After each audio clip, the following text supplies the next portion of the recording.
walaloo yaa rabbii nu sattarii jettu. Yaa rabbi nu sattarii jabaattee, yaa rabbi nu sattarii jabaattee amriinii, dhibee koronaa jecha wal baqate uummanni.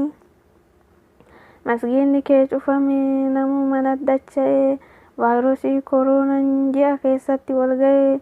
Yaa rabbii nu deebisii, yaa rabbii nurraa deebisii laaftuudha sitti, yaa rabbii nurraa deebisii laaftuudha si biratti, yaa rabbii nurraa deebisii laaftuudha si biratti. Rabbi abbaa rahmataa haala keennan laalinii, maallaqaan ofirraa deebifnaa jettee dhaadatti zaalimni, maallaqa maaltu deebisuu danda'a miti, ati nurraa deebisii dandeettiin teeti Rabbi. Ati nurraa deebisii dandeettiin si harka jirti. Yaa rabbii kiyya jabaa jabduun dhufte fakkaatti,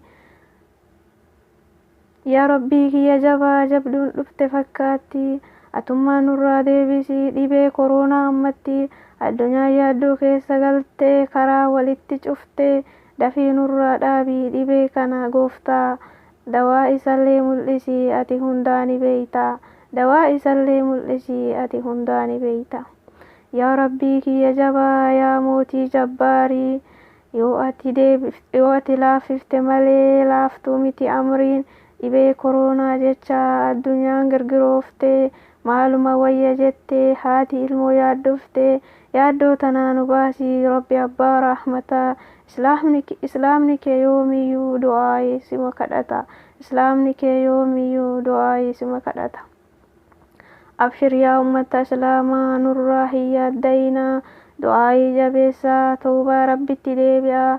Yaa rabbii nurraa kaasii dilii teennan laalinii, nusitti of kennine yaa mootii zalaalamii, nusitti of kennine yaa mootii zalaalamii.